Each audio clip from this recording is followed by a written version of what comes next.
Welcome back to the studio. Despite the fact that it's really hot and humid, I'm still having a cup of hot tea. Seems to be like a comfort thing with me. I love Earl Grey, but this particular one is cinnamon. I think it's Henry and David black tea with cinnamon. Jamie Wallen's the one that introduced me to that, and it's kind of got me hooked off of the Earl Grey. Today what we're going to be working on is a kit from Urban Elements. It's called Daisy Dot, and this particular one is medium. And by medium, it means the size of the finished quilt. They do have a medium and a large size. The larger size is more elongated rather than square. But also, I believe this comes in 5 different colorways in each of the 2 sizes. So that means there's about 10 options for this particular kit. There also, if you were to look up Daisy Dot on the Urban Elements website, you would find a great variety of other items as well. There are pantos, there are long, more like a swag with the applique that could be used on a table runner. So there's a lot of different items in that collection, and it's worth looking around at.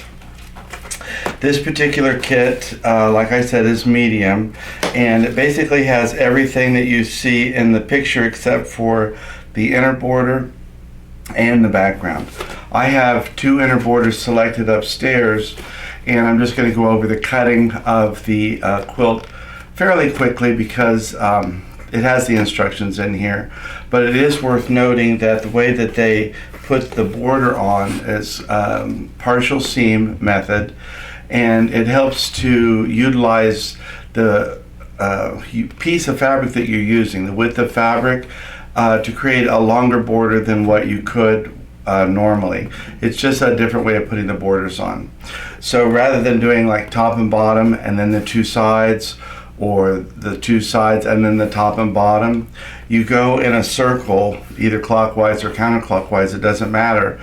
But you leave one partial seam, and that you finish when you get to the end of the borders. I'll show you that when we get to the piecing. So I'm going to take my kit upstairs. Actually I could leave all of the applique down here. I'll bring it up just to discuss why I chose the inner border I did.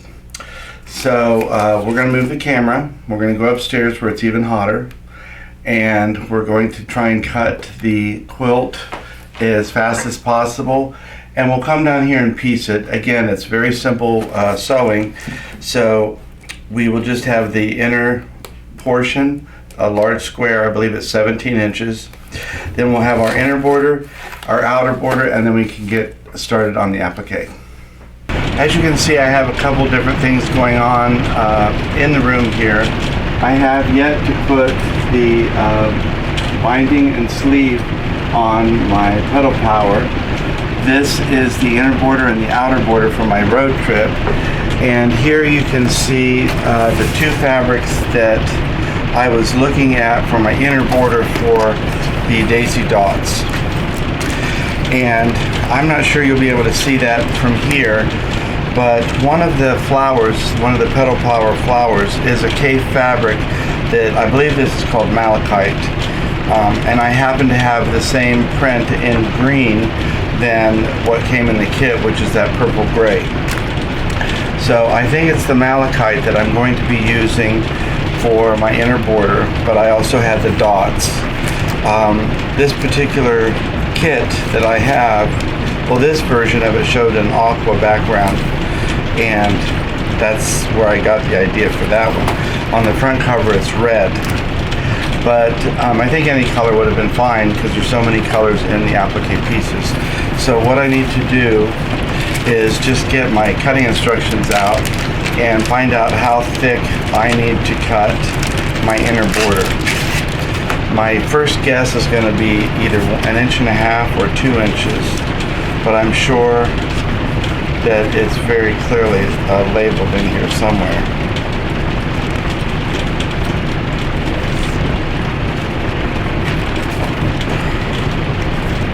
You get a ton of instructions with this, and you also get the placement guide, which will tell you how to place all the different items in the, from the applique onto the background.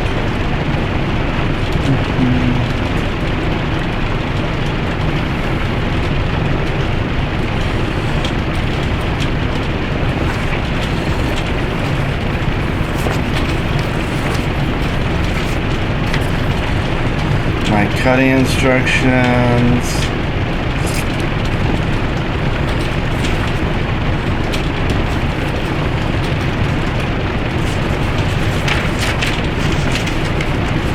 I know my central panel is 17 by 17.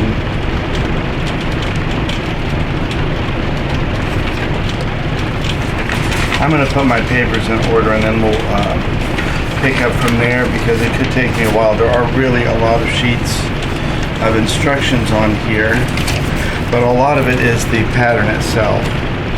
So I'm going to separate my pattern pieces, get my pattern put together, and then we'll start back.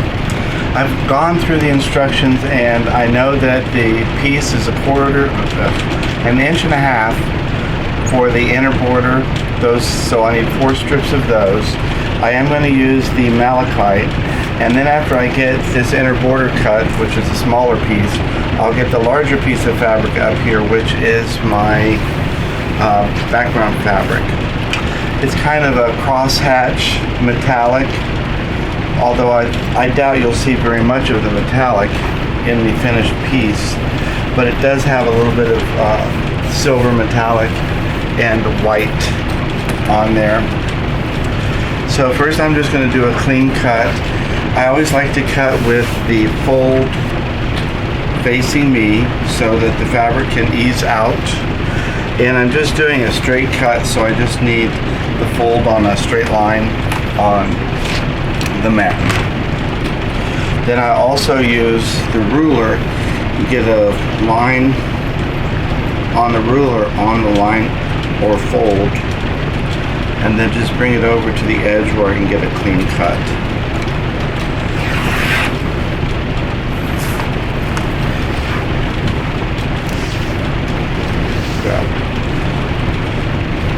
I don't usually like to flip the fabric once I've got my clean cut, but I think we're okay. I am going to get rid of that piece of lint. My ruler has a 1/2 inch mark on it, so I'm going to use this 1/2 inch mark. So I'm going to use the 1 inch line right on the edge of the fabric, making sure that one of my horizontal lines is also on the fold. You'll notice I'm not even on the line of the mat. This is just one way that I save my mat a little bit by cutting in slightly different areas. If we always cut on those same hash marks on the mat eventually wears out. So I'm just cutting 1.5 inch strips. I know that the center block is only 17 inches. So I can get 2 of those for every strip. So I think I really only need 2 strips. But I have the fabric up here if I need to get a 3rd one for any reason.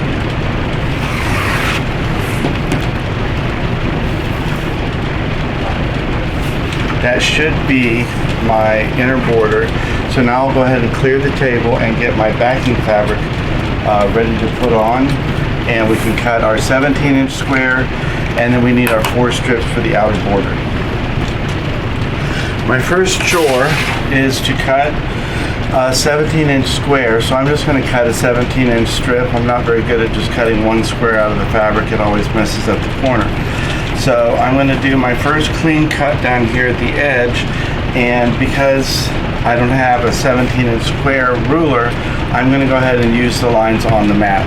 So I have the fold again on the line on the mat. I always have the fold towards me in case there's any ease when I'm working out. The ease has someplace to go and I don't get a funny zigzag at the very end. And I'm just going to use a line on the mat to do my first clean cut. I could see through there to see that we had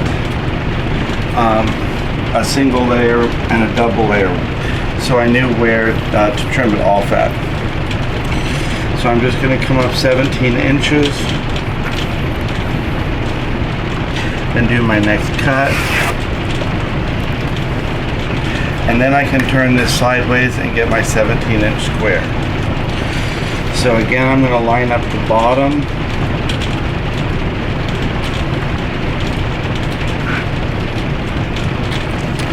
With the mat. Give myself a clean cut.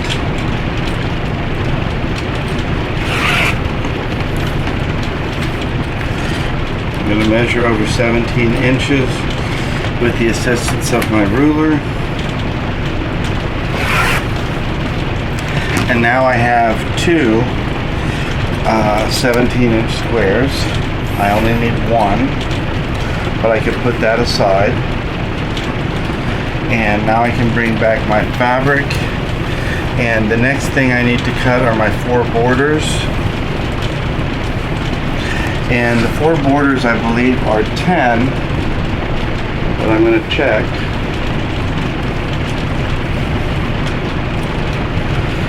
We need 4 borders that are 10.5 by 29. So I could just come down 29 inches and then get my 4 pieces out of it. I think that's probably the best use of fabric. If I did 10 inches this way, then I would be cutting off a piece of each end and just wasting it, because my fabric's approximately 44, 42 inches, and I only need 29, so that would be leaving me like 10 or 11 inch squares that I don't need. So I'm going to go ahead and cut 4 pieces that are 10.5 by 29. So I'm going to do a 29-inch piece.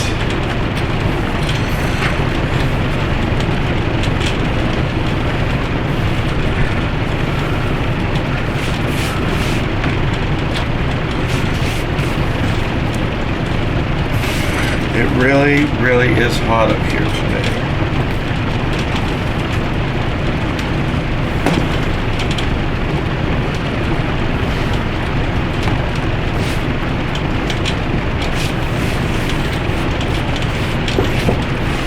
I'm going to have to do a fresh cut on here. So I'm going to move this over so I can do that.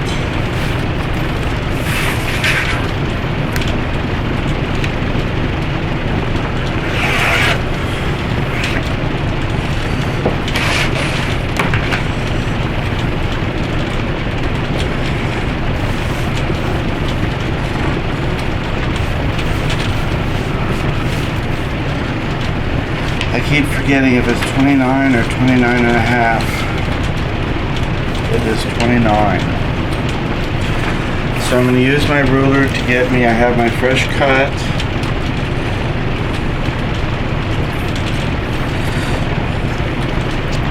(24, 25, 26, 27, 28, 29).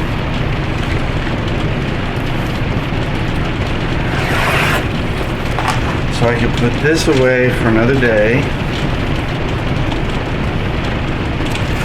And now I can cut 10.5-inch strips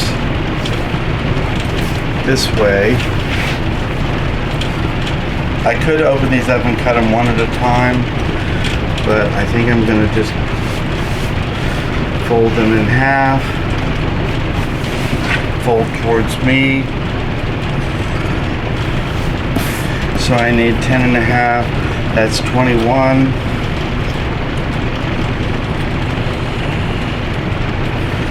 It's really close to what I have, so I am going to open this up. That way when I cut off each end from my start, I'm not wasting as much, and I can see it. If I had an issue where this wasn't wide enough, the width of fabrics had shrunk so much that I couldn't get it, then I would have just cut 10 inches, and I don't think it would have made a huge difference to the finished piece, but I think we will get it. So I need 10.5, 4 times.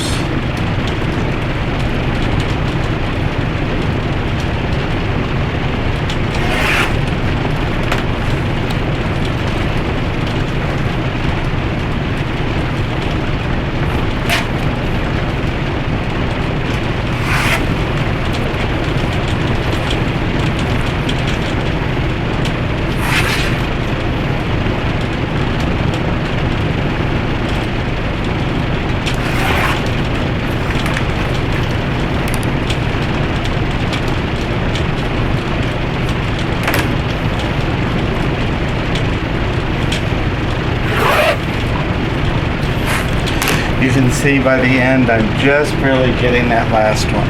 That's because the width of fabric is shrinking. Just like the cereal box is getting smaller.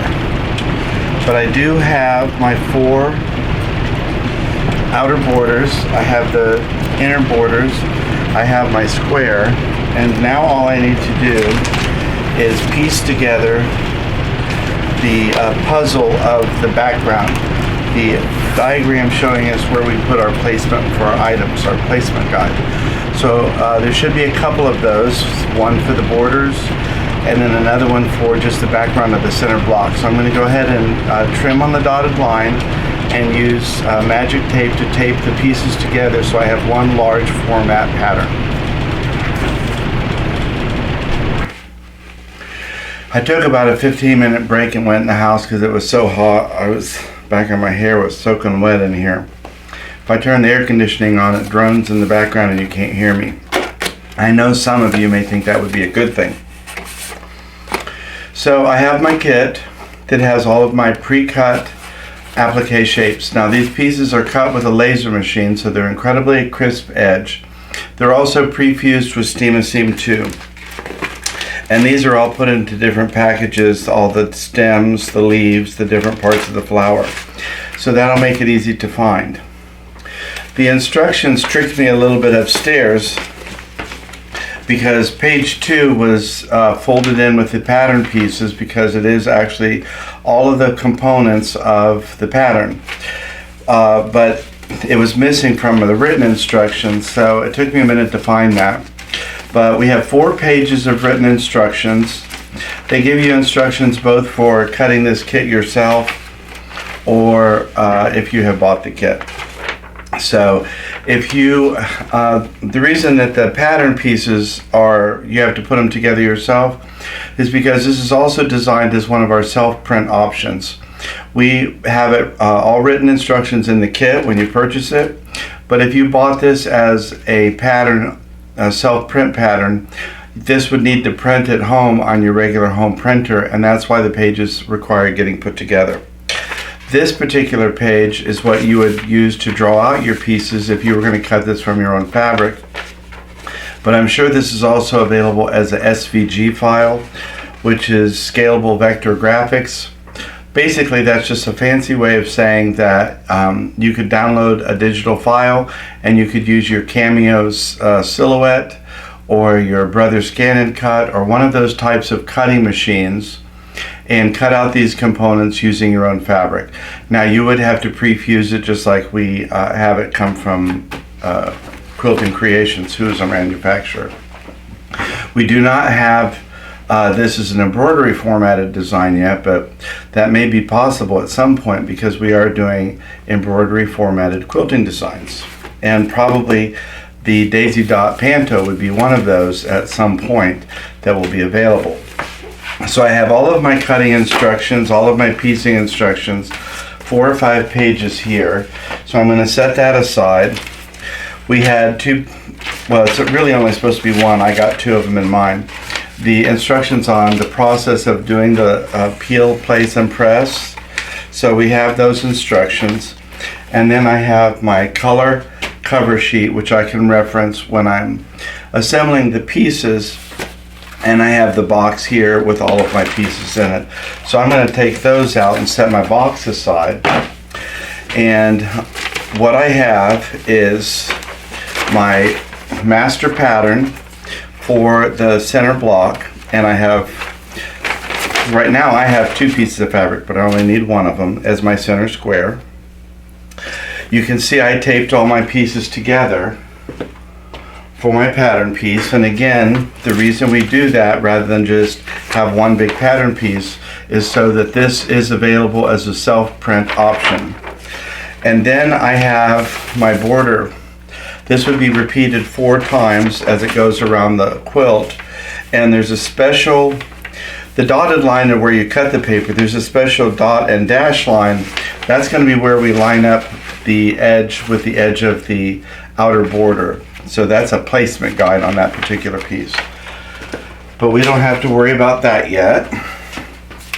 So I have my center square, my pattern piece,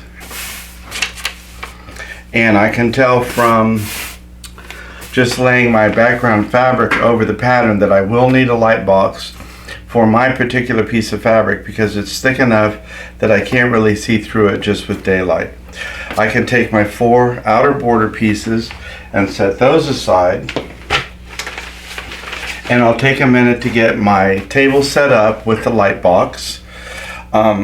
Just in truth of discovery, I do have my oatmeal raisin or my oatmeal ice cookies hiding behind the sign here.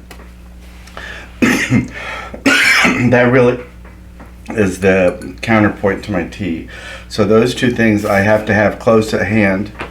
Tea and cookies, essential. Light box, I might be able to do without it. Tea and cookies, I cannot do without it.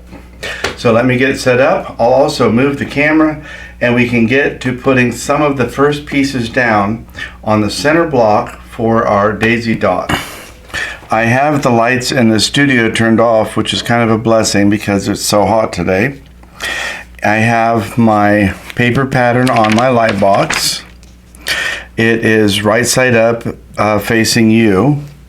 And I have my background fabric lined up exactly on the block. And I've pulled out the 2 components, the 2 packages that refer to the center block.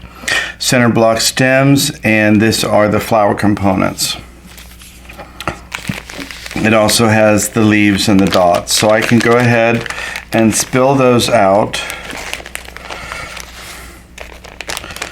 The only caveat I will make is that I did pull some of these out when I was at the fabric store picking out my background fabric.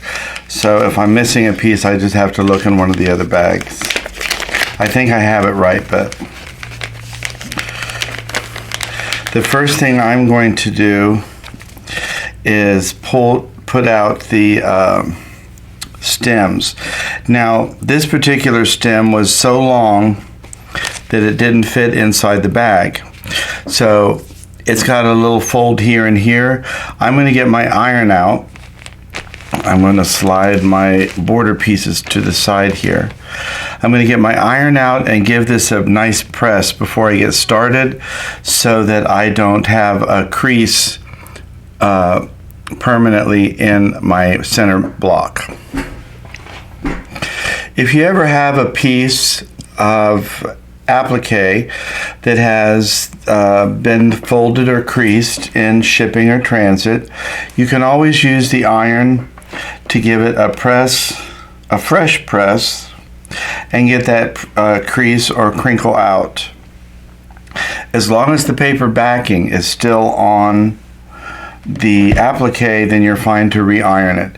Now I will go ahead and let that cool long enough for the backing paper to release again, but I'm ready to go ahead and move forward. So I can go ahead and peel my paper backing off. I can see these 2 little pieces are the little chickadee's legs. And there's a very subtle difference at the bottom. At the bottom of the foot, it's rounded. At the top, it's flat. So for that reason, because I know the top is usually covered by the body, I usually start peeling from the top, because when I make a crease in it, if I mess up that thin leg, it will be covered by the body. And so I'm just going to carefully put that rounded edge right where the pattern indicates. And you can see this top portion here would be covered by the body. So again, I'm going to keep the rounded end safe and peel my leg from the top. And I'm just folding over the top of the applique shape to get that. And you may not be able to see from your vantage point, but you can see that the Steam Seam 2 is both a little bit shiny and it's a little bit tacky to the touch.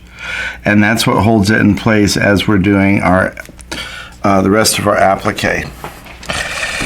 So I'm just going to keep putting my little pieces of paper aside, and I'm just going to real quick put some of these stems down.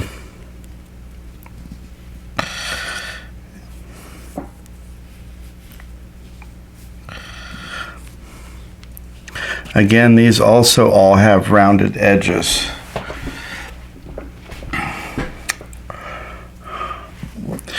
And it looks like I am missing one, and that may be my fault, but I'm just going to keep going.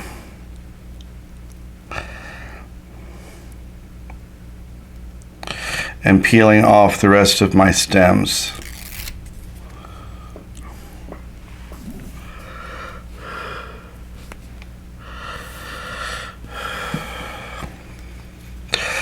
These all also have the rounded bottoms on them. So I will monitor that as I'm putting the pieces together.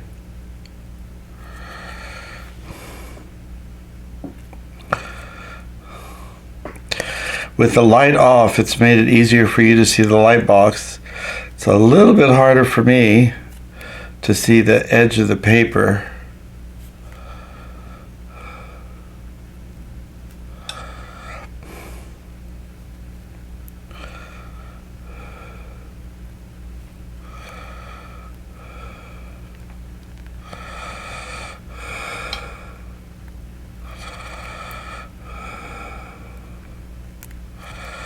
Yay, I finally got it.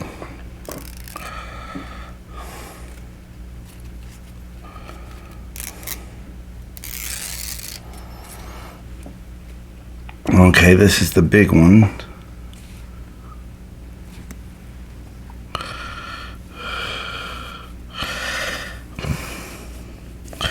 Try and get these as straight as possible.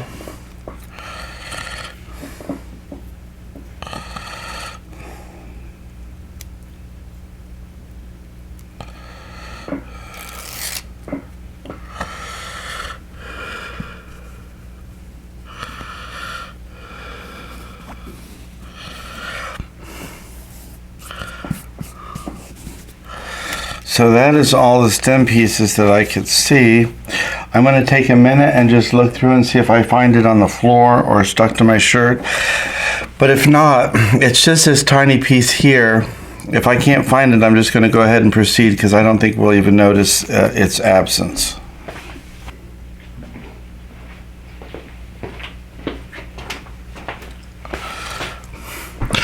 Rather than being one stem short, what I have is one stem extra.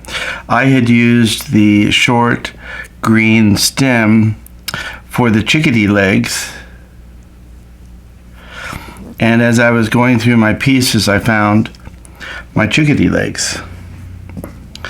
So I'm going to go ahead and put these in place now. That answered my question. But these are cut the exact same shape, and they'll go down following the same instructions.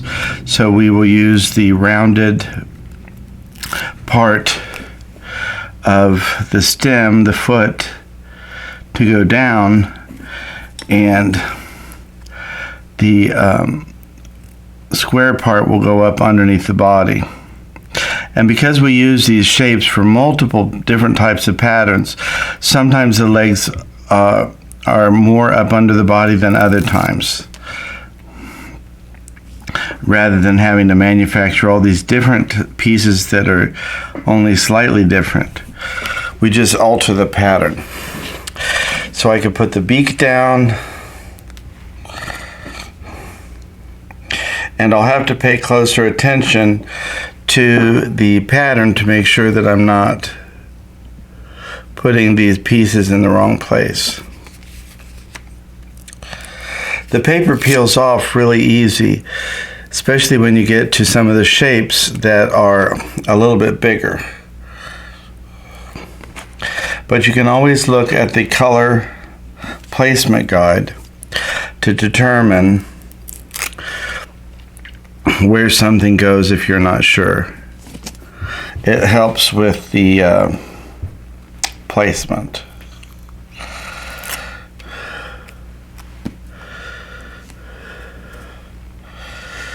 So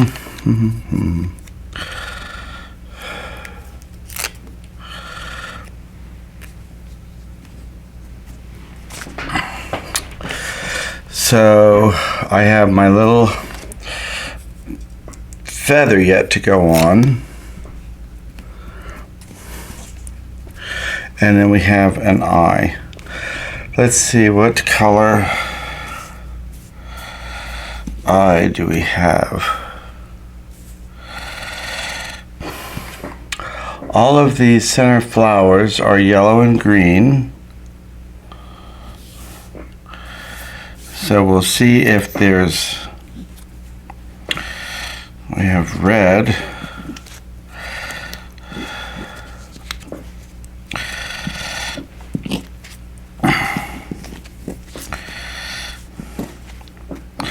I like to separate the pieces into like sizes. Sometimes that makes it a little bit easier to determine where something goes.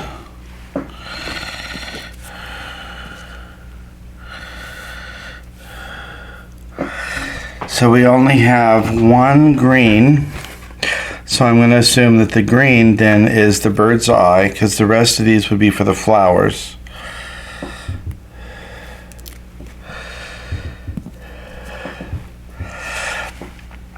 And I always keep a little clover head pen, and if you ever have a problem with the paper sticking to the applique shape, you could score the back paper with a pen like that or a seam ripper, and that just gives you a place to fold it over and pull the fabric up from.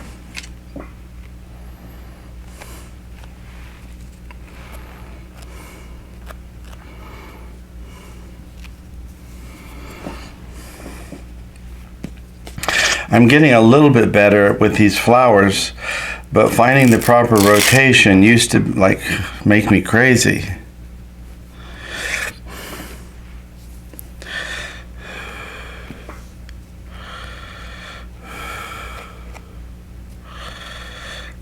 I think sometimes when they're doing the design in the software, that they mirror image or X rotate these.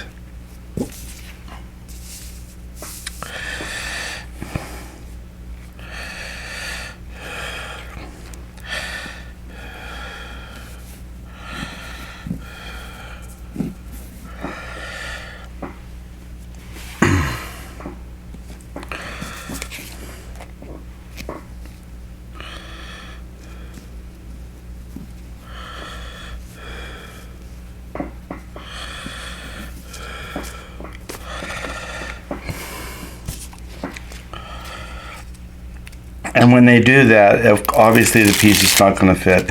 They either do it with the applique shape or with the piece in the software.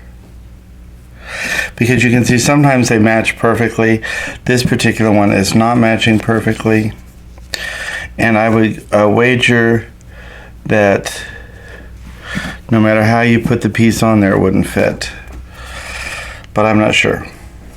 I'm going to try this gray one and see if it fits there.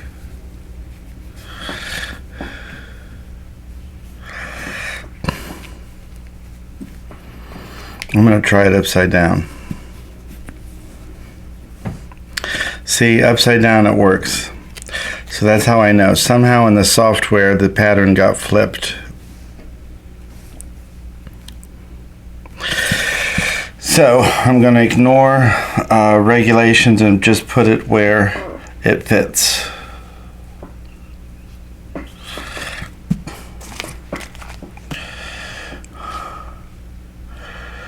One, two.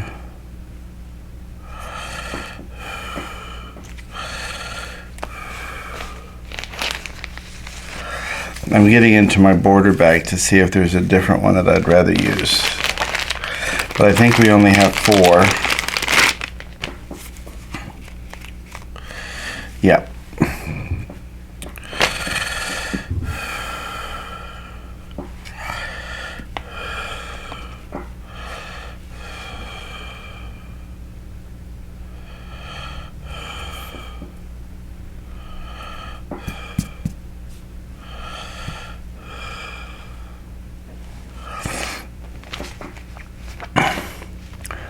1, 2, 3. There's only 3 different ones, that's why. So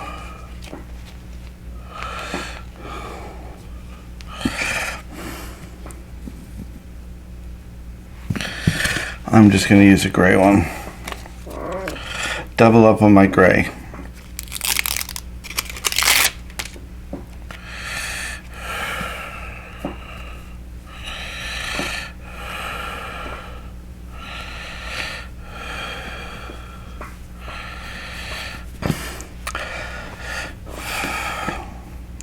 I'd be a lot happier if I wasn't sweating so much. Each one of the center petals, flowers, gets a red, and then we get one of the yellow dots to finish off or complete the flower. And the red one really just fits right there in the center. But the very center, the yellow dot, I like to not put those in dead center, and that gives a little bit of movement to the pattern.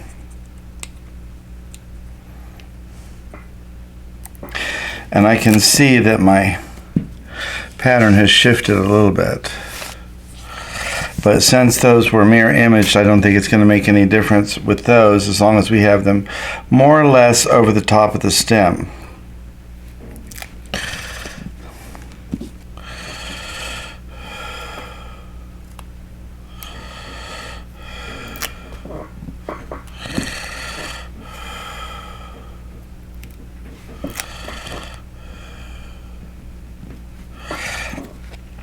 You can see I'm putting these yellow dots off center.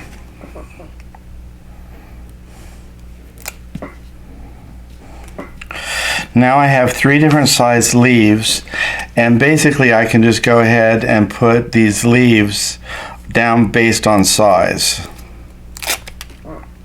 And we're getting a nice big pile of blank papers for the background because they peel off really quickly. I always thought it would be fun to do something with those, but I've never really come up with an idea. I suppose if you were doing some kind of sun dyeing with photosensitive ink, that you could lay the pieces down and use them as applique shapes. Now some of these pieces, because I had to rotate the flower,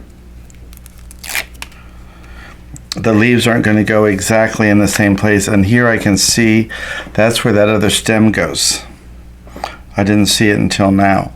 Fortunately, the applique, even though it's tacky, it's not fused, so I could lift up that piece and place in that stem that until now has been hiding from my view.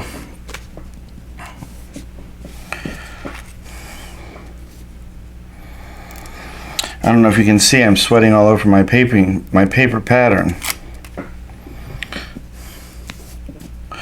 I'm sure many of you heard me say that summer is not my favorite holiday whatsoever.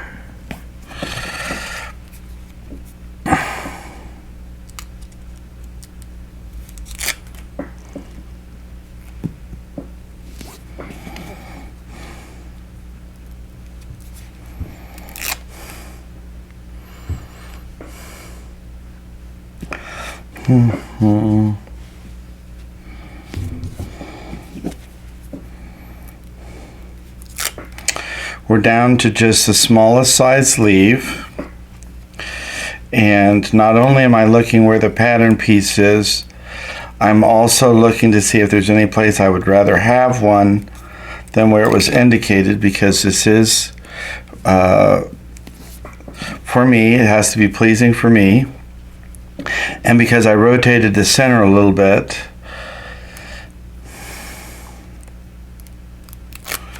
I might need to reposition something in here.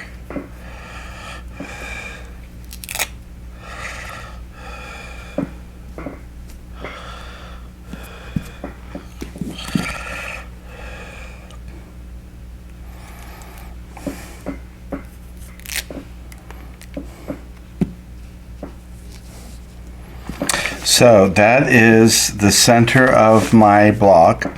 You can see there's a little bit difference here because these pieces were printed flipped on either the pattern or the actual applique shape during manufacturing.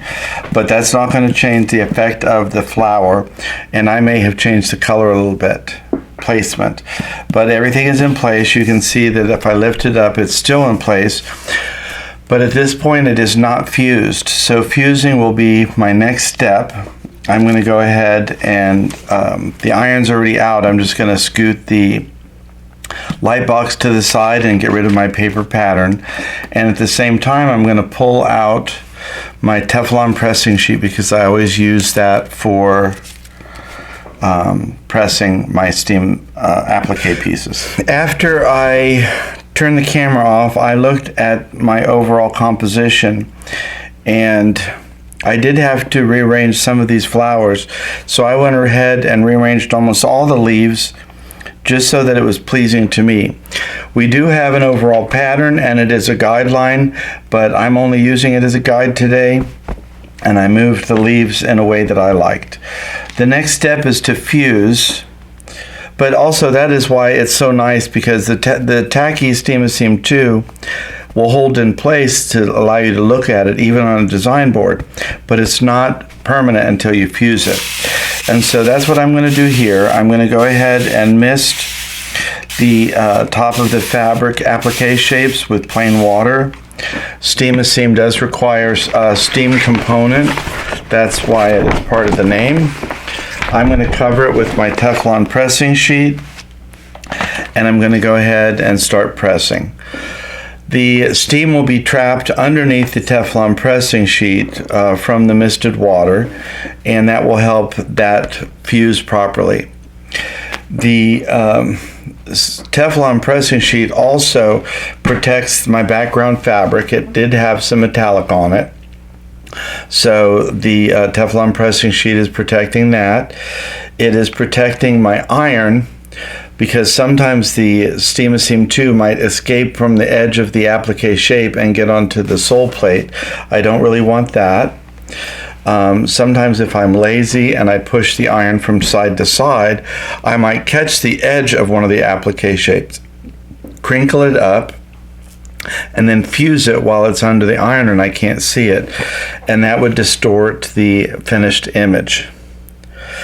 Now, how much time should you count as you're fusing your pieces? I really cannot tell you. Everybody's iron is different. You might be using a different pressing sheet or none at all. The climate may be different. The quality of the iron, the setting of the iron, how thick your background piece is, how many layers of applique are we going through. So we just have to accommodate all those factors. The heat has to go through the Teflon pressing sheet, through the top layer of the applique, and in the case of the flowers, you have the center, the background center, the flower itself, the stem, and then the background. And the heat has to transfer through all of those layers to be able to get to all of the applique shapes. After I think I've done it long enough, I do it a little bit more. When I'm finished ironing from the top down, I'll go ahead and flip the whole background piece upside down, and I'll re-iron from the back side after I've misted it again, because I really want to give that applique a chance to fuse properly to the background. I'm going to pop on my inner border fabric. Now, of course, I could have cut this first two pieces 17 inches, but I didn't. I'm just going to pin them in place, and then after I get them on, I'm going to go ahead and trim off the edge. Now I'm going to use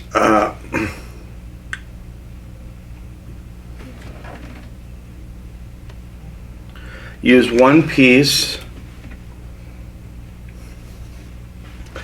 for the first section, for the top, well, let's say the side. It's going on the side here. And I'm going to use my second strip for the other side.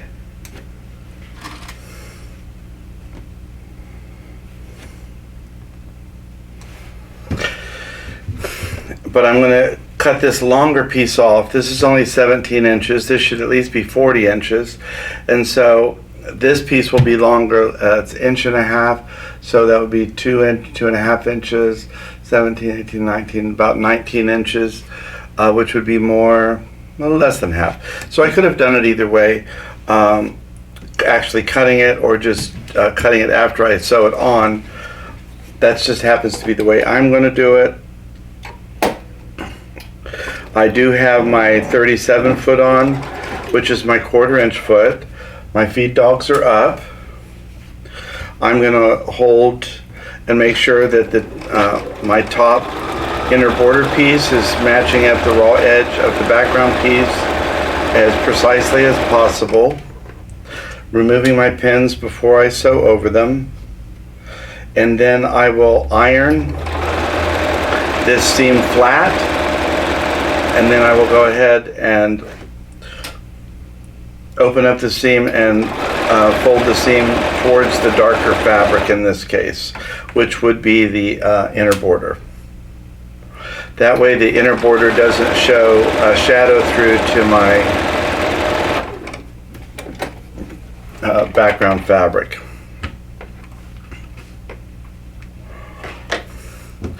So I'm just going to flip this around now and do the same thing with the other piece. And I don't know if you can see, I'm offsetting it about 1/2 inch. That's just because there's a little bit of selvage there that I don't want in my finished piece.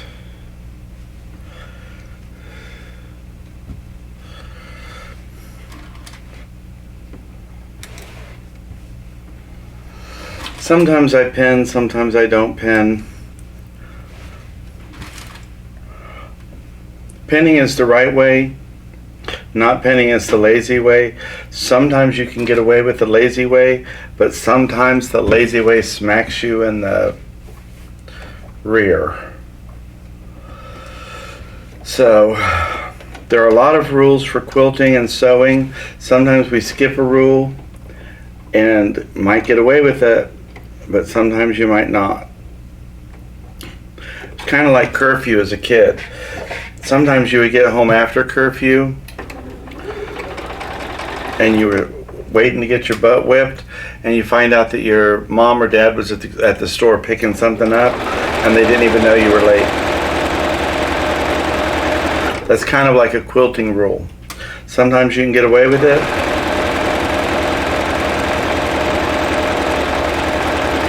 Sometimes you can't.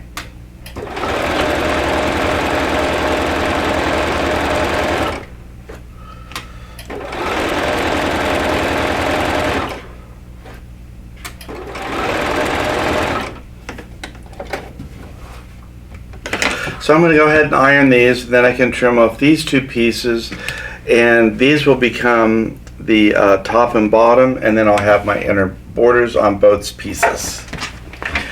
This is my inner border and my center block finished. So we had a 17-inch block. We lost a 1/4 inch from each side, so that's 16.5, and we have 1.5 inch borders, so that's 1.25 inches, 1.25 inches, 2.5, 3. So this should be about 19 inches. I wonder if it is 19 inches.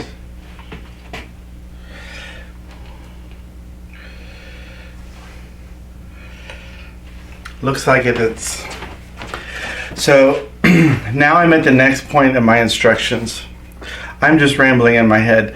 The heat has melted my brain. I really like that zing of the inner border though. It will be muted a little bit more because we'll be losing another 1/4 inch all the way around. So it'll look a little bit weaker, but I'm still happy with it. It'll be a pop. We have 4 borders, and the way that these borders work is with a partial seam.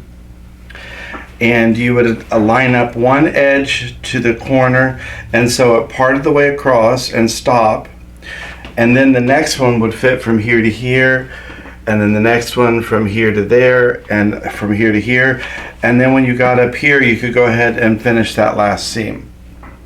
that is the way that the border is going to work, one way or the other. That's the way they're cut, so that's the only way they're going to fit on there. So there is one partial seam, but it's no big deal, but it makes better use of the fabric, and that's why people do it. So it is kind of a new option. Well, it's not new, but it's a different variant on how to put on a border.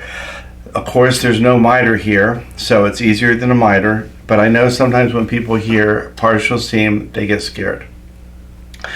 But the instructions are going to tell you to use this pattern placement guide in one of your pieces of fabric. And you would line up the edge with the dotted line there and go ahead and use your pieces, and you would be working only on a surface this big. The other option, which I'm more inclined to do, is the first option is you're working with the borders off of the quilt. I think I'm going to sew my borders onto the quilt, onto the center block, and then use this center placement guide as my background underneath it. I don't know that there's a big difference, but I'll tell you why I'm going to do it. If, for instance, you did not center your fabric directly on the paper, your pieces might get out of alignment as you're doing them off of the quilt. And then when you get to your last seam where you've joined it on there, there may be a little bit of variance. So I would rather be able to fudge the paper when I have the borders already on there than be stuck with the applique already being fused down. I suppose you could go ahead and do it like this, not fuse it, just have them tacky in place, sew them on there, and then fuse it after it's done. But the instructions are going to indicate that you would put the fabric on here, use the pieces to put your shapes on, and then fuse it and then attach it to the quilt. I'm just going to do it the other way, just so that I have a little bit more fudge room. So I'm going to put away my paper pattern for now, and I'm going to start sewing on the four sides of the piece. And it is the first piece that's going to be a partial seam. So I have my background square. It doesn't really matter which way you go around the circle. I could start over here with my clean edge and do my partial seam here, or I could go this way. Doesn't really matter. But I think I'm going to do it this way so that I have my fabric going through the machine this way rather than have it upside down. Could go any way though. So I'm going to start sewing at the top, but I'm not going to sew all the way to the edge. I want to leave that partial seam open. So I'm going to go over and pin this down, also maybe 3/4 of the way of this seam, and stop. And then when I open this up, I'll put this one on, and this one, and this one. And when I get all the way to the edge, I'll do that last partial seam, and I'll show you as I go. The way that I decided which seam to start on really had nothing to do with anything other than how it feeds through the fabric. I wanted to be able to see the border fabric, so I don't want it underneath the center block because the border fabric is smaller. So I just want to be able to keep an eye on that. And so where this opens up is going to be a full seam. Down here, because the fabric does not have anything to sew to, that's where my partial seam is going to be. And I'm not going to stop all the way at the edge. I'm going to stop 5 or 6 inches away so that I have room to maneuver the other pieces of fabric and to iron and press. So that is what informed my decision. Now, whether we had done our applique before or after would be the same sewing process. Only in that case, we would also have to consider where the applique was fused and where we had left it open, because that would also be a factor in our sewing process. Without the applique on there, I don't have to have that additional factor. So I'm going to put this last pin right about where I want to stop sewing.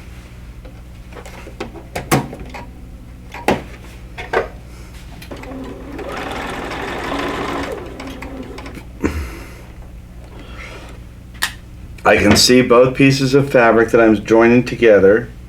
I can keep an eye on the edge, making sure that they're both going through my 1/4 inch foot properly.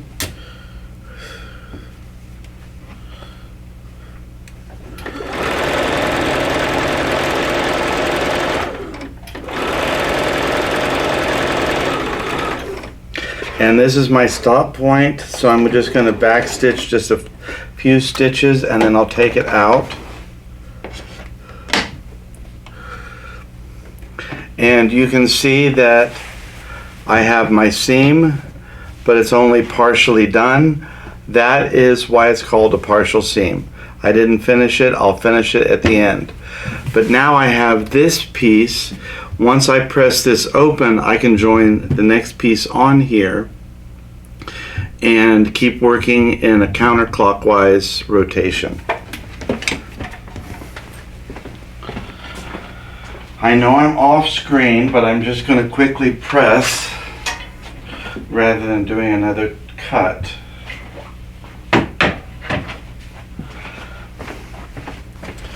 So I quickly pressed this seam, and now this length of fabric should be what I need to do these two seams.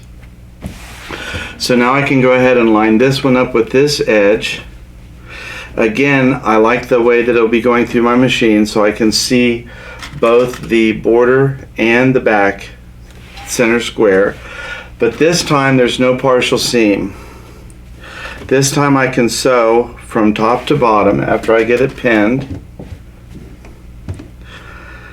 And all of the next seams will be complete seams until I get back to rejoin that last piece.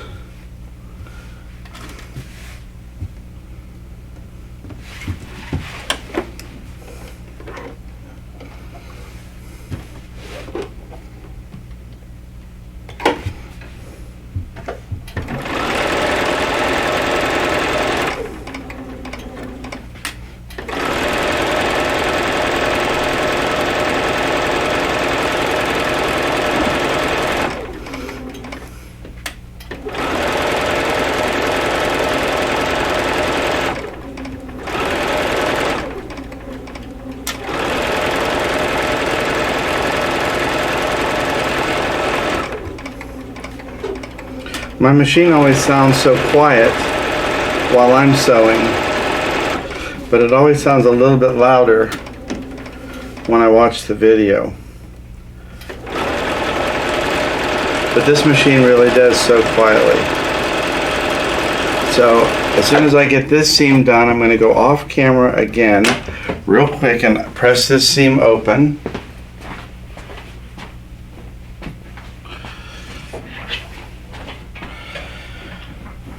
If I had a cameraman, you could trace me over, but I don't. I just have me. So I'm on to my third border. Again, we're repeating the process. You can see that the border always starts at the edge of the block and goes off to the border.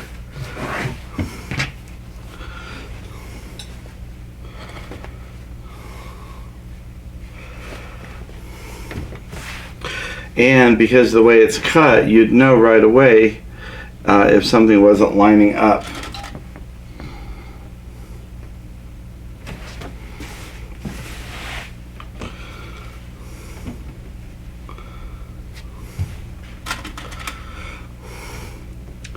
This particular process on the border has saved me a few times when you don't want to seam over and over the pieces of your border and you don't have the right length, sometimes this partial seam will allow you to use a fabric that you may not have had enough fabric to do a traditional border with.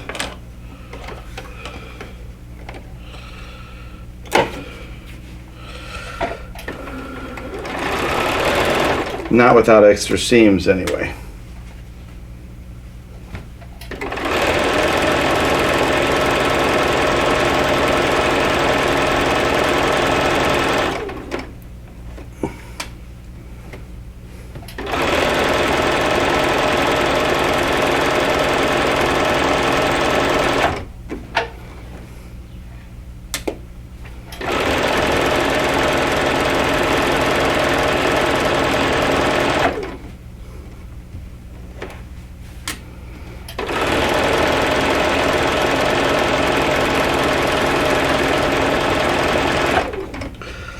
Sometimes I feel like I'll never be happy again until it's winter.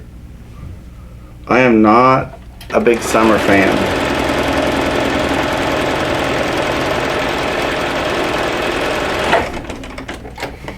I love sleeping in the cold. So I'm going to go ahead off camera. We'll do this, iron this seam open. Well, I'm not ironing the seam open, I'm just pressing it over.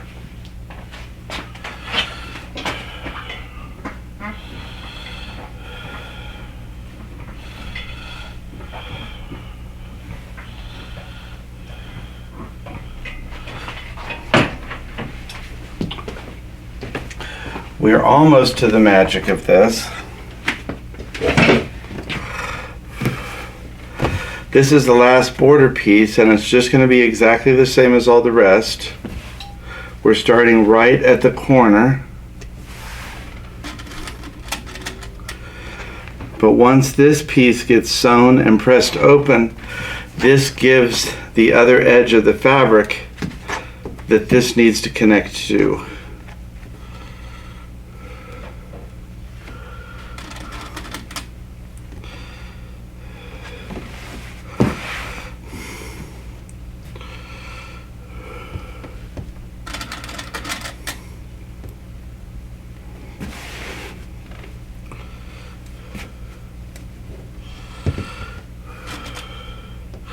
You can pin as much or as little as you need.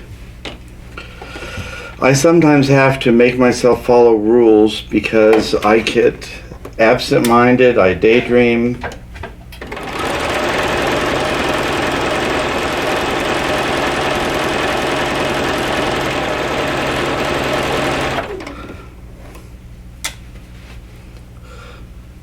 I even have regulated my sewing machine. My foot is completely down on the floor right now, but I have the speed dial on my machine about halfway, just so that it makes me slow down just a little bit.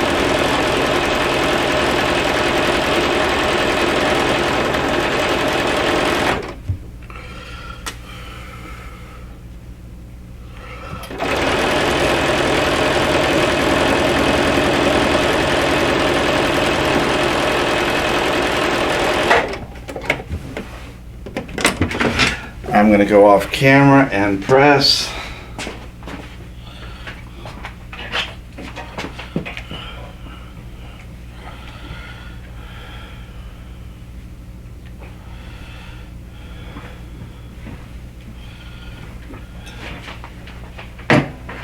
And now you'll see where the magic of this comes in. We have everything done except for this partial seam. And now all I have to do is flip this back and complete this seam here, and we will have all four borders on.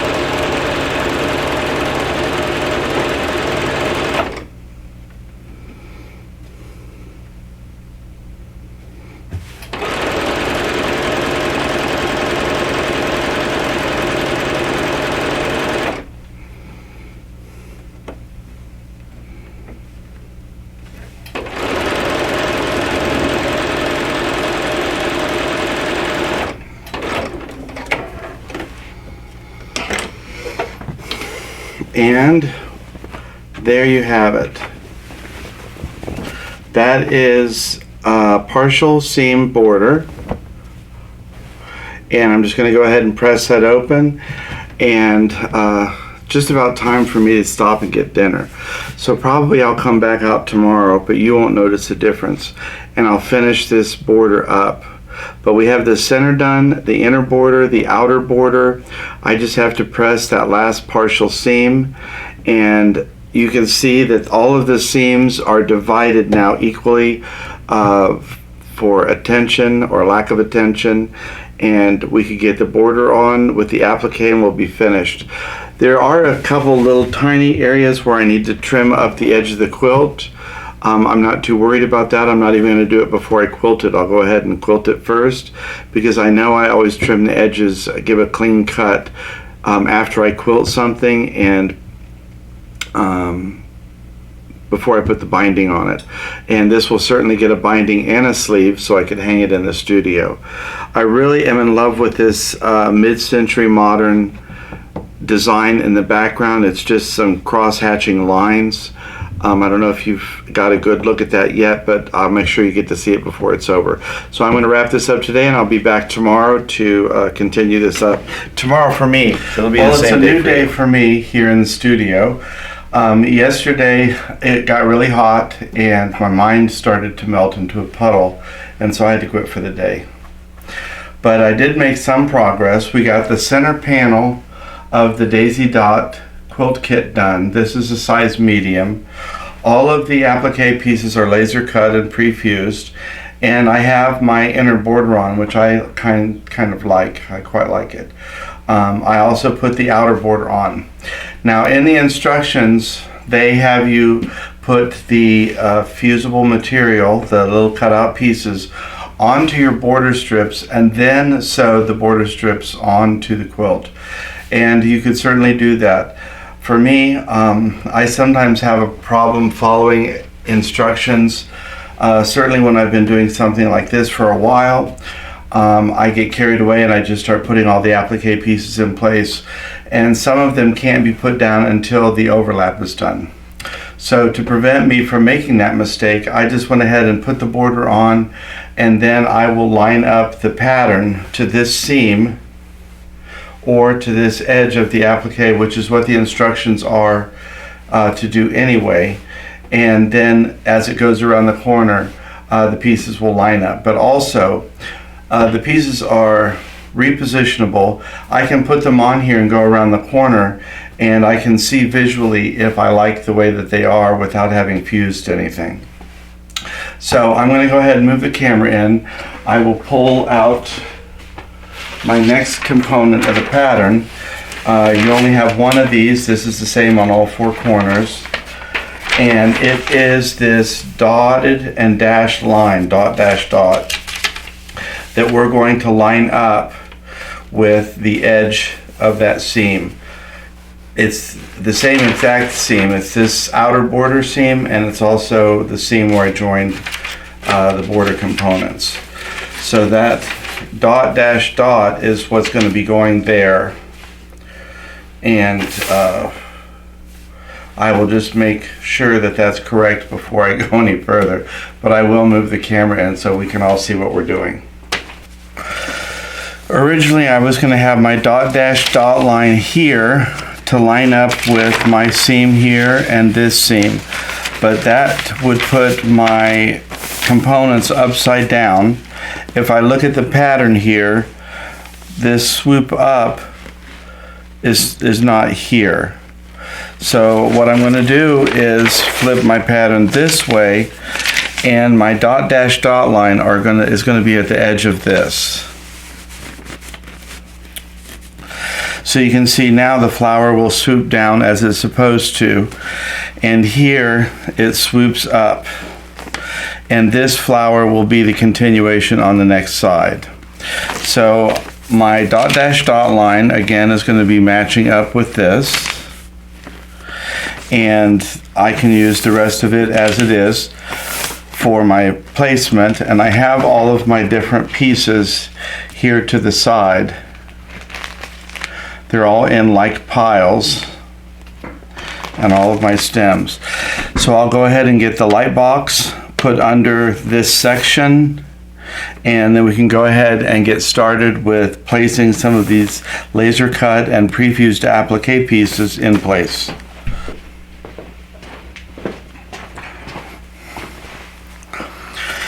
I have a couple pieces of tape here on my pattern just to keep it attached to the light box so it doesn't slide around, but I will have to move the pattern over because the pattern extends further than my light box. So I'll move that all over in a minute.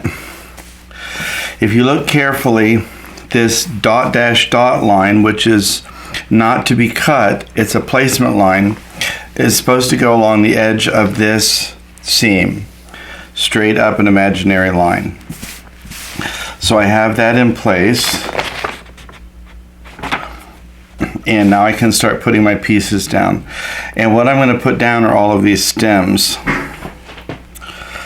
And these will be the hardest for me because I'm all thumbs.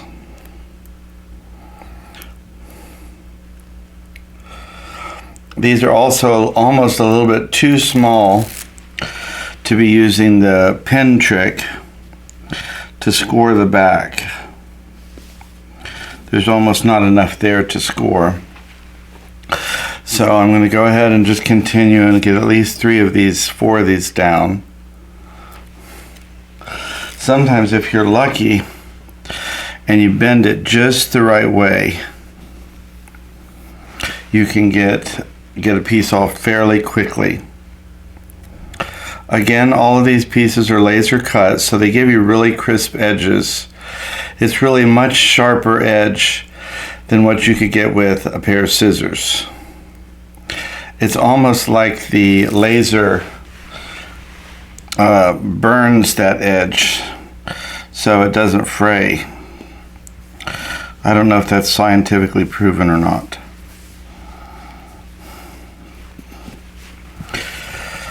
So we get one more here, and I should be able to start placing flowers.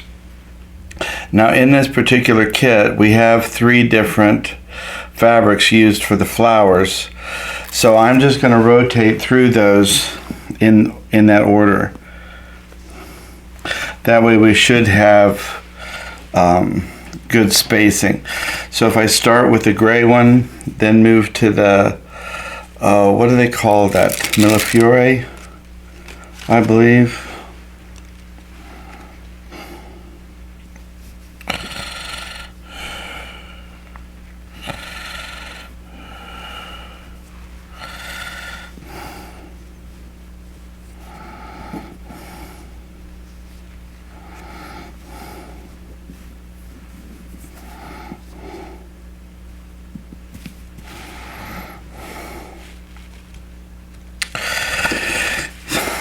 It doesn't matter which order you go because they would continually line up.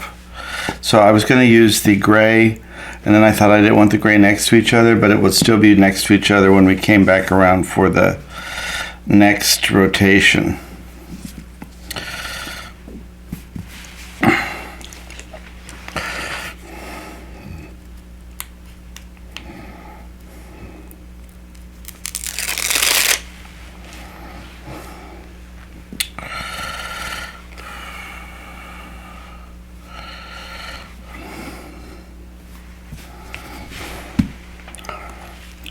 As you can see, I'm having the same issue with the pattern pieces being cut. They were just inverted. So if I were putting these down this way, they would line up.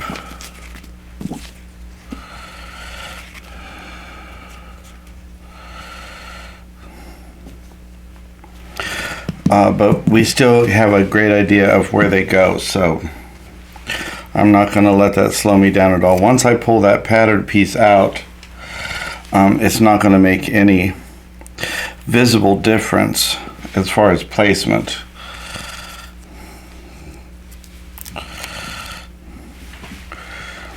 Here we would be back to the gray dots.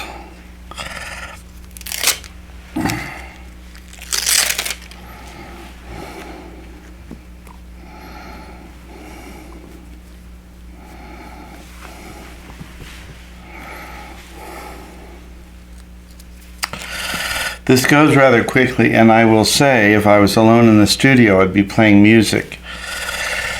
But music drives everybody crazy when I play it in the video. So I will not be playing any music today. Unless it's in between takes. Today, I'm listening to Hamilton in the background while I'm off camera. Sometimes I listen to more energetic music, sometimes it's country music.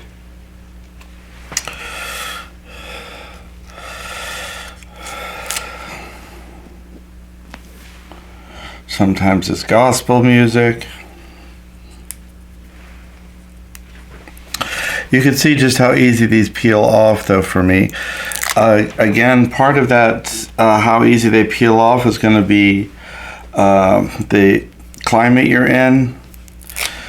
I think something to do with the humidity also has a factor on these. But we just are going to go through and peel, place, and press our way right around this border. And this is something the kids could do depending on their skill level. It really is almost like a puzzle. So any age group could do it. It's great to have a family project like this, and that way when you hang the item, or if you gift the item, you can actually say it's from the whole family because everybody participated in creating it.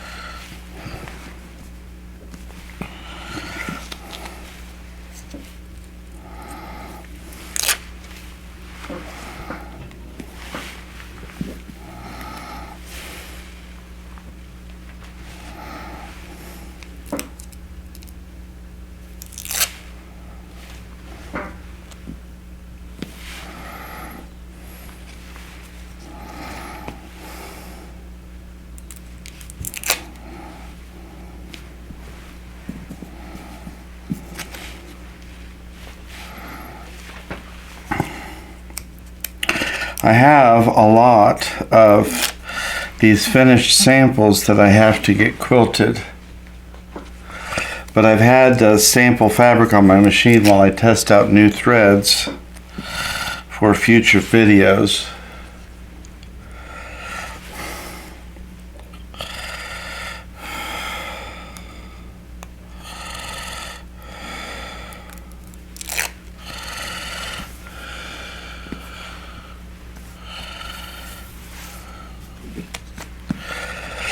So I don't have time to put them on the machine right at the moment. Hopefully I will have a little bit of time in the future. So I have a couple more small leaves to put on here before I rotate both the pattern and the fabric over. It's funny, they keep appearing, it looks like.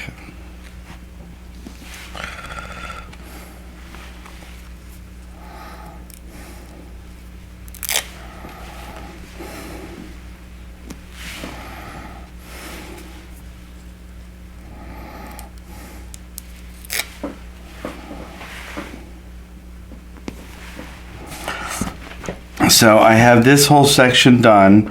Even though the diagram for this flower was inverted, it still is going to look perfectly fine as it is here on the pattern. You can always pick these up and rotate them a little bit if you wanted to, so that the stem is touching or is not touching, however it is you wanted to do that.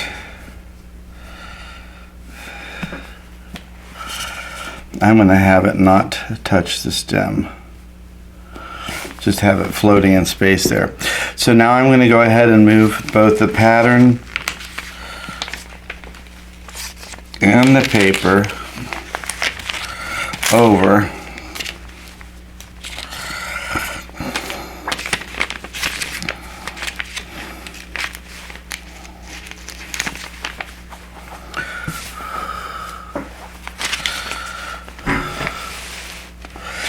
and I can go ahead and finish putting this part of the border in place. But I want to make sure I keep it straight.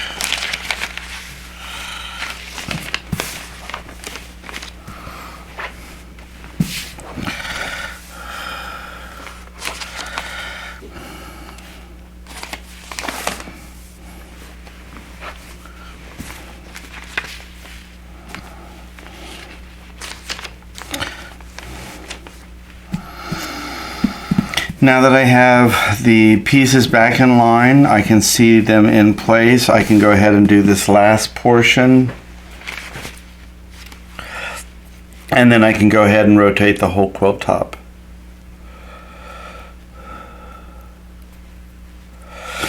And I'm back to that finicky stem again. My thumbs are just too big for that particular.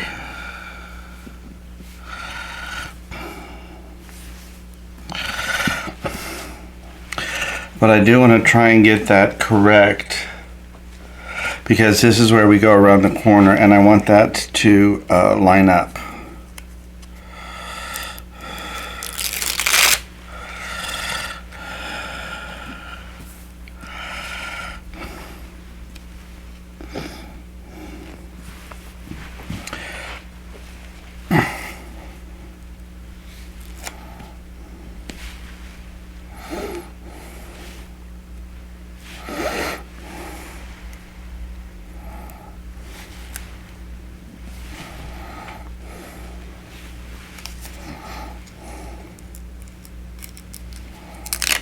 It seems so funny to be in the quiet when I'm working on the video.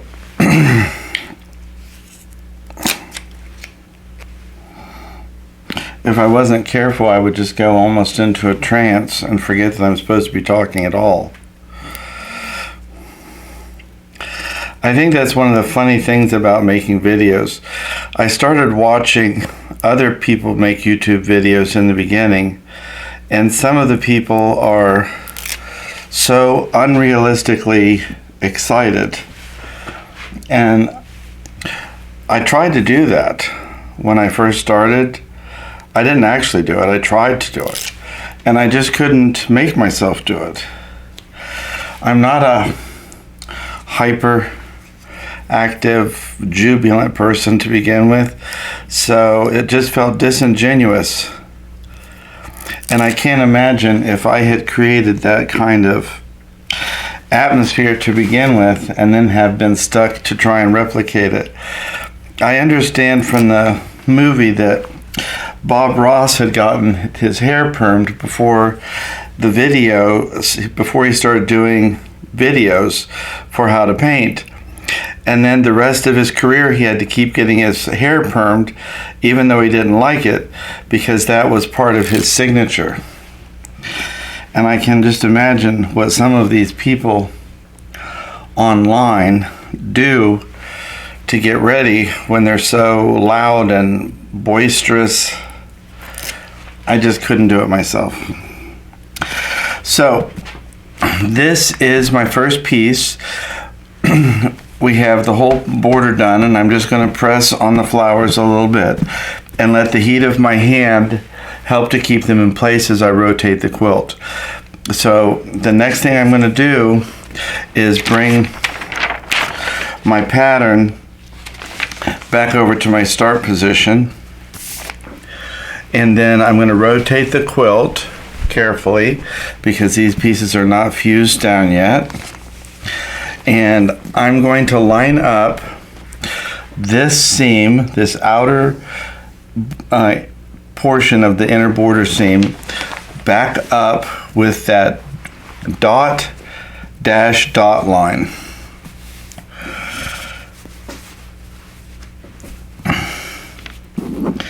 And if I get that lined up,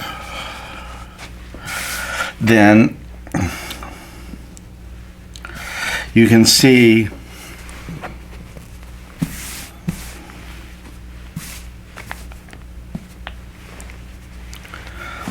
my dot dash dot line is right on this seam, And when I come back around, my first stem will be right back to where it needs to be to connect the swag.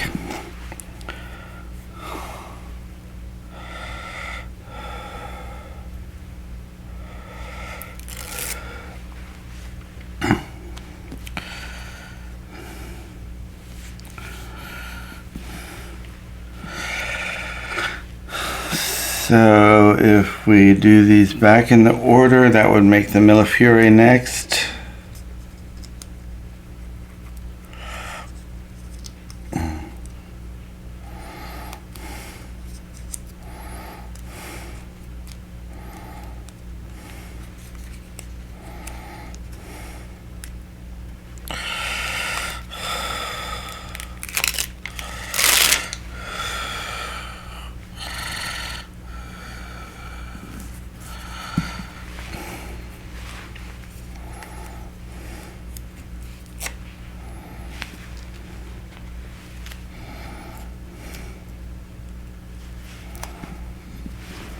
So I'm going to carry this on, but I'm going to pause the camera a little bit so I can listen to the music. And I will go around until we get almost over to the rejoining on the other side, and then I'll pick back up on the...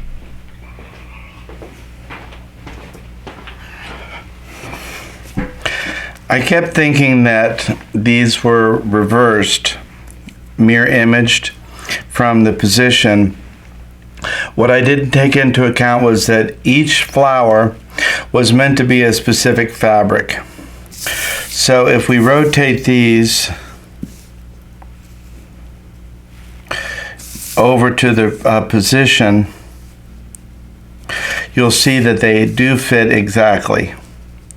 So I'm going to go back, start from one place, and then continue on, and they should continue in this color variation, stripe, Millefiori, dot, around the quilt. So I was incorrect when I said that I thought they were mirror image. They're not. I just didn't have them in the right place. So I'm going to go back and fix those.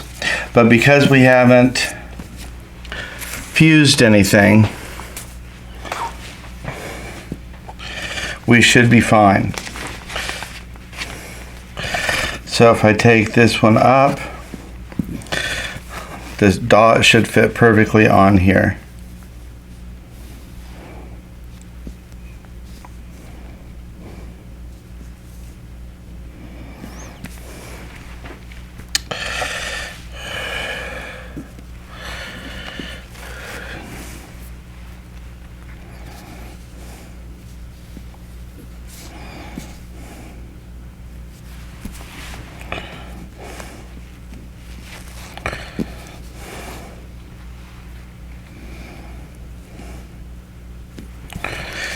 And there you have it. Now they're fitting perfectly. Can you believe that's a squirrel knocking? I'm going to go ahead and put the rest of these in place. I'll have to do that one in a second when I reposition, but I'll continue on with these in that order, and then they should fit exactly on the flower. I'm back around to where I started, and I'm just going to go ahead and put down the last few pieces. And you can see how the pattern picks up on itself. I won't know here. Looks like that one's right. I was afraid that some of these flowers might not be in the right place after I figured out my mistake, because I had fused the center panel when I finished it, so I didn't know if there was any crossover from that. But I think the flowers for the center panel came in their own packaging. So once I found my mistake, I was able to correct it here on the border. Now I know that men don't usually admit when they're wrong, but I do it with such consistency that I feel like I should be admired for my consistent behavior. I don't really have to worry about losing my man card, because I figure if I was going to lose it, I would have lost it when I started quilting. So maybe I've just slipped by the cracks with that. So I'm down to my last couple leaves. And in all of my moving and turning, I only see one piece on the floor. So you can see how good the repositionable Steam-A-Seam is for holding these pieces in place, even before they're fused. And I have one extra small leaf, and I need a medium leaf, but I'm just going to go ahead and place it there because that's probably just another mistake that I made. So I can go ahead now and get the light box out of the way. I'm going to get my Teflon pressing sheet out, and I'm going to start pressing the border. But before I do that, I'm just going to step back, look at the overall pattern, see if I can figure out where my leaf fell off on the floor, and then I can go ahead and start fusing. So I admitted my mistake in the placing of the flowers. It turns out that each specific flower fabric color went in a specific place on the pattern. If it said that in the pattern, I didn't read it, but I didn't scrub through the pattern either. So after I realized that, I thought there would be a rhyme or reason to where the fabric went, but it turns out there really isn't. So I guess that kept it from looking too rhythmic. It's a little bit more spontaneous this way. But I have all of the pieces in place now. I have a few pieces that fell off, so I'll be matching my pattern to those pieces before I fuse. I'm going to go ahead. I've got my iron warming up. Like I always do, I'm going to spritz the applique pieces with plain water, because Steam-A-Seam 2 does require steam, just as the name indicates, to help the bonding process. And then I'm going to use my Teflon pressing sheet to cover the applique, and I'll just do one section at a time as I rotate around. I've said many times before that we have to allow the heat of the iron to penetrate through the Teflon pressing sheet and then down through the fabric itself. The amount of layers would be an indication a little bit of how much time we need to let that iron sit, but also the quality of your iron, the heat setting of your iron, how old your iron is, the weight of your iron, the climate you're in. All of these things would factor into that count that we do mentally to let us know that the bonding is secure. One of the indications, and it's a little too late at that point, but if you're stitching through your laser cut and pre-fused applique, you'll start getting a lot of gumming on the needle. And if you're getting a lot of gumming on the needle, that's an indication that you have not fused the Steam-A-Seam long enough. If you steam it properly, there's no residual stabilizer left to come up on the needle. It's all bonded to the fabric. So if you are quilting or top stitching and you're getting a lot of gumming, just make a mental note from now on, fuse it a little bit longer.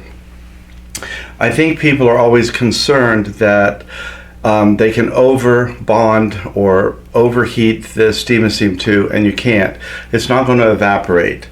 You can burn your fabric, and that's why I use a Teflon pressing sheet. It helps prevent the scorching of the fabric, but you're not going to be able to over bond the Steam-A-Seam 2. The Teflon pressing sheet also, this particular background fabric has silver on it, and that Teflon pressing sheet will help protect that silver so we don't burnish it off. After I get this whole piece fused from the top down, I will flip it over, remist it, and re-iron it to make sure that we get a good bond through all of the different layers. Because in the case of this flower, you have the very center of the flower, the larger round piece of the flower, the flower itself, and then the background. So that's 4 layers that the bonding has to adhere through. The heat has to penetrate. So we do have to give it some time. Now, I'm not going to bore you with all of that, but I'm going to just tell you a little story while I heat. I don't know if I've told this story before, but I was working at a bar, and somebody came in the bar and told me that they were quilting. And this bar was in Miami, and it was a man that told me that they were taking quilting classes. And I thought that was really odd for 2 reasons. I thought it was odd that anyone in Florida would be making a quilt, because it's so unbearably hot there. I couldn't imagine any use for a quilt. But I also thought it was odd that a man would be taking a quilting class, because this was somewhere in the 1990s. So later that week, I was talking to my mom, and I was telling her about this experience, and my grandmother was a quilter, so we started talking about that. And my mom said that she always wished that she had learned how to quilt from her mother. So the next time the guy came in, I was talking to him about where he was getting the classes and so forth. And so I called and found out about it. There was no internet back then, really, to be searching up somebody's class schedule. And I found out that they did have beginning quilting classes. It was a 6-week class, and they were booked like 3 or 4 months in advance. Might even have been longer. But I told my mom and told her she should go.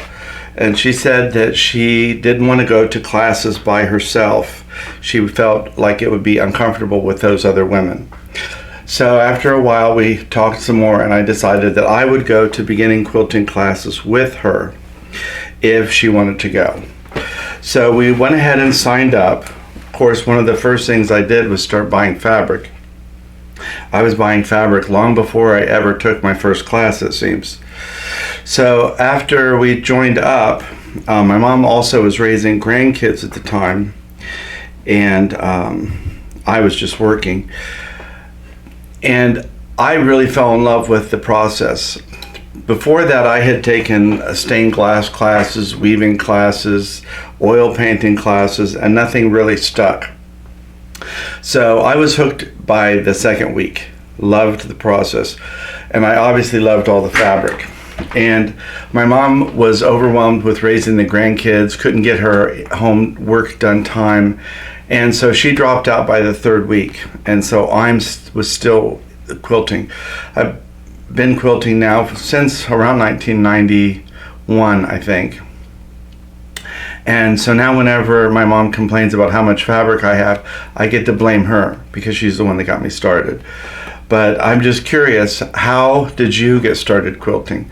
Was there somebody in your family, or a skipped generation, or was there just a mentor that got you hooked into quilting, or is it something that you've stumbled onto all on your own? So that's my question of the day. I'm going to respray and work myself around this corner, and before, I'm not going to try and go down that way. I'm going to just go as far as I can go, and then I'll move the quilt. Some of the other reasons that I like to use the Teflon pressing sheet, and these are from the voice of experience.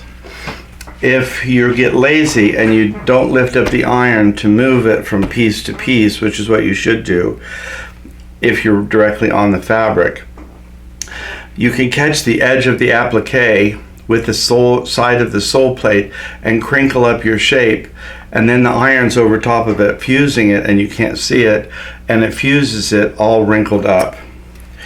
And while that may sound like it could be pretty and dimensional, it isn't. That's the voice of experience. That's another one of the great mistakes I made, so that you don't have to. And you can thank me later, because I have a giving heart.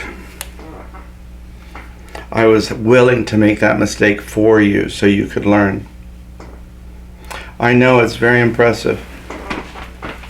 So now I'm going to go ahead and continue rotating the quilt until I get all the pieces fused, and then I will do the whole thing again from the reverse, but I'm not going to bore you with that because I don't have another story off the top of my head. So I'm going to pause you for a second. I'll go ahead and finish that up, and I'll catch you up when I get to the end.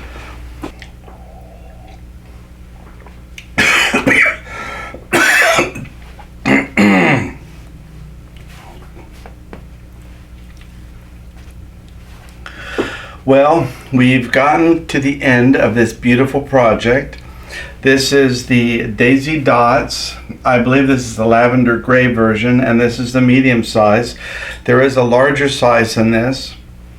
Daisy Dot also comes in 5 different colorations, so there's a lot to choose from on this one. There's at least 10 options.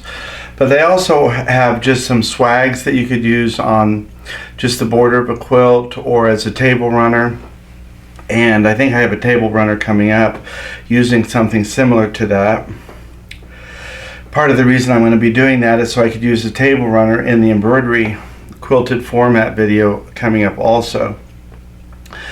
These projects are fairly easy to do. I mean, you could incorporate family members of different skill levels, either helping place the pieces, helping peel the paper. If they're old enough, they could use the iron. That builds like a memory with this project, and it's something then that they would treasure as they get handed down. This would make a great quick gift for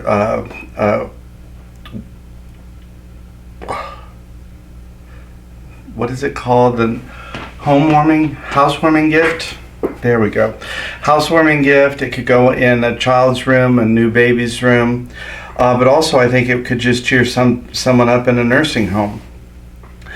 When a project is this quick, now I spread it out over 2 days, and that was only because it was sweltering hot in here, and it's still hot in here today. But when a project's this quick, it really gives you a sense of accomplishment. And lately I've been a little stressed out. There's so much going on right now, and the heat of the summer is not my favorite.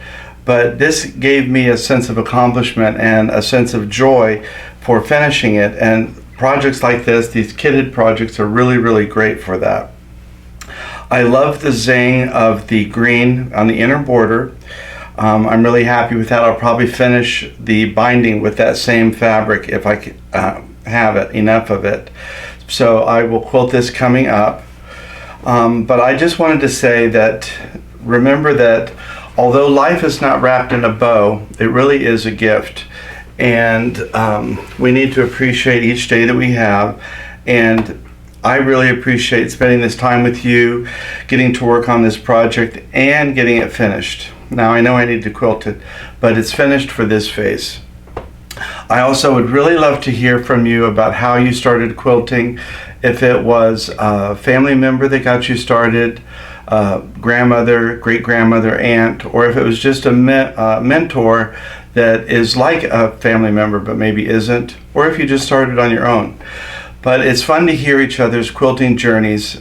Sometimes it sparks a memory of our own, and it's a wonderful thing to share. So please comment on that and let us know how you got started into quilting. Until then, we'll see you next time. I'm going to wrap this one up and get started hopefully on 2 other videos this week. But I got one done, so at least I'm ready for this week. So we'll see you next time here at the studio.